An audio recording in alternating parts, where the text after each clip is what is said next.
Thank you for tuning into Beastwatch News Brief at the most current and comprehensive Bible prophecy website on the internet, BeastWatchNews.com. All Bible prophecy news, all the time. Stay tuned for news.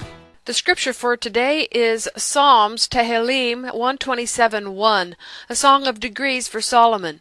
Except the Lord build the house, they labor in vain that build it. Except the Lord keep the city, the watchman wakes, but in vain. The Israelis are today urging the U.S. not to freeze Egyptian aid. Under U.S. law, all military and economic aid must be suspended to any country where the government is overthrown by the military, although Washington has not yet determined whether it considers the June 30th removal of Morsi was actually a coup, a claim which is made by the Muslim Brotherhood, to which the ousted president belongs. According to a senior U.S. official quoted by Haaretz newspaper, Israel's top political echelon had engaged in marathon phone calls with Washington over the weekend, warning that any suspension of aid could impact on Israel's security and even undermine its 1979 peace treaty with Egypt.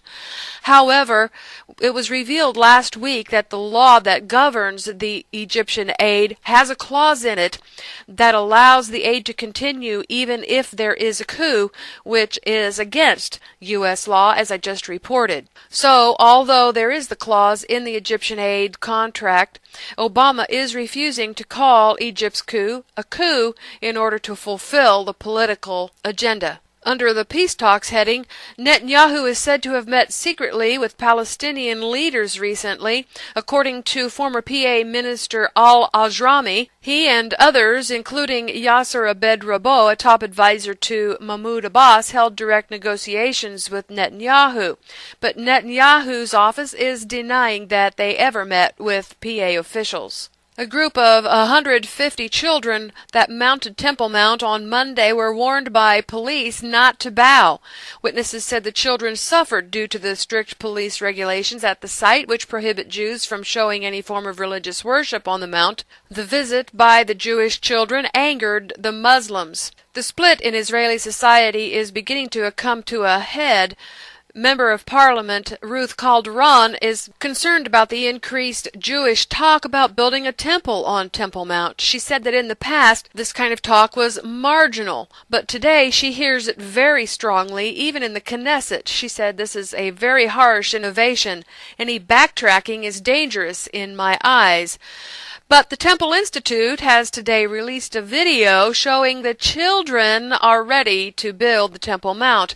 In the video, children are shown getting ready with tools and then going into a synagogue to pull the adults out of the synagogue to build the temple on Temple Mount. In Egypt, a quick end to the crisis there is being sought with quick elections.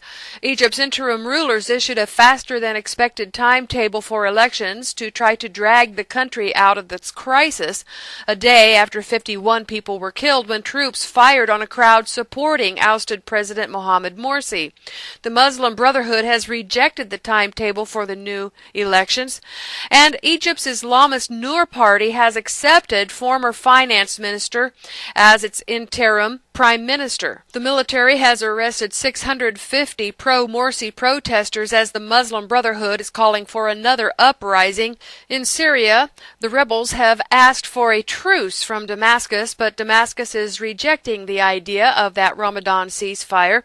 They're making incredible advances in all of the areas where they're fighting. The Syrian rebels claim the IAF has destroyed their S-300 battery near Homs, and the Saudis have said that their arms will arrive at the rebels very soon. On another potential war front, Iran has started a 5-day naval exercise in the Caspian Sea as part of a readiness test for its navy. A farce story on Monday quoted Admiral Khordad Hakimi, chief of the Northern Naval Fleet, as saying that the maneuver in Iran's territorial waters will end this Thursday. Hakimi says the exercise is called Amniyat-e-Pedar, or Sustainable Security in Farsi, and Iran and Sudan are using U.S.-made monitoring tools, according to one reporter, and Iran is set to unveil a mobile version of the S-200 air defense system. Obama is giving serious consideration to speeding up the withdrawal of U.S. forces from Afghanistan today, and to a zero option that would leave no American troops there after next year, according to American and Europe officials. Remember that the Russians were also run out of Afghanistan. People do not understand who they are fighting when they come up against the Muslims. Under U.S. economic news, behind Walmart, the second largest employer in America is Kelly Services, a temporary work provider. Last Friday's disappointing jobs report showed that part-time jobs are at an all-time high, with 28 million Americans now working only part-time. That means that only 47% of Americans have full-time jobs. The report also showed another disturbing fact. There are now a record number of Americans with temporary jobs, approximately 2.7 million in fact. This trend has been growing. Why is this? It is a legal employer workaround for Obamacare. Temp agencies can keep workers working on less hours, so temp agencies will also avoid Obamacare. And there are 101 million Americans now receiving food aid from the federal government. That's more than the number of private sector workers. The growing IRS targeting scandal will prevent the IRS scheduled implementation of Obamacare from being sufficiently funded, even though the agency will have sweeping brand new powers to enforce Obama's health care law, according to experts. The IRS has 47 new separate powers under Obamacare. That's a problem for the IRS because it is mired in scandal now, and Congress is understandably not moved to do anything more with it. So the Obama administration does not have the money they were hoping for to implement Obamacare, according to Ryan Ellis, Tax Policy Director of Americans for Tax Reform. Under White House news, is there another scandal coming? The offices of a Dallas law firm representing a high-profile State Department whistleblower were broken into last weekend.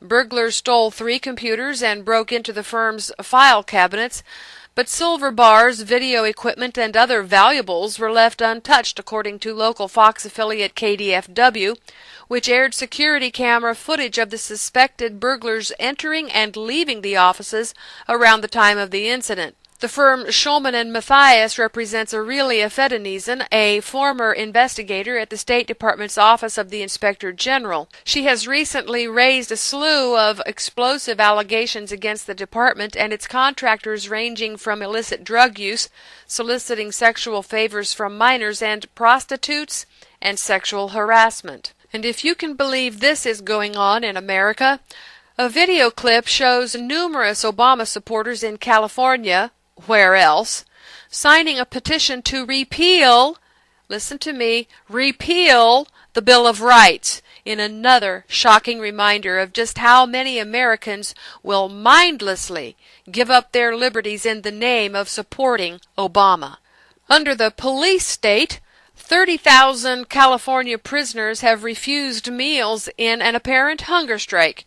The protest was organized by a small group of inmates held in solitary confinement at Pelican Bay State Prison near the Oregon border.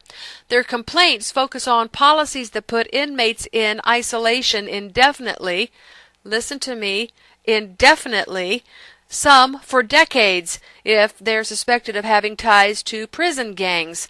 They want a 5-year limit on such isolation. They also seek education and rehabilitation programs and the right to make monthly phone calls. Excuse me, but according to U.S. law, prisoners are not to be kept indefinitely in isolation. They are not even to be kept up to a 5-year limit.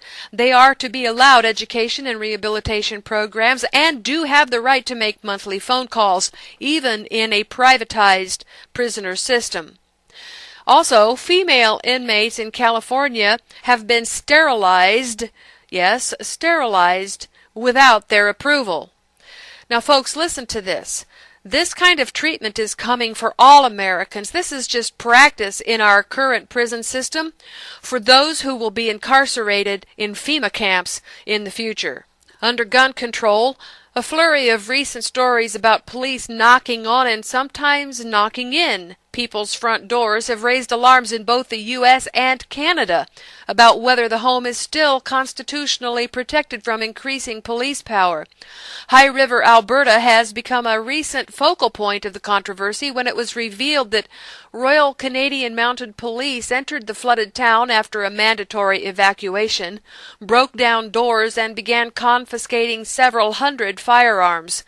The details are eerily reminiscent of New Orleans during Hurricane Katrina, when officers similarly invaded homes and confiscated thousands of weapons they uncovered. Under natural and man-made disasters, Toronto, Canada has received a month's worth of rain in 4 hours, causing flash flooding. Go to BeastWatchNews.com today to see a bizarre video showing a cloud instantly changing shape.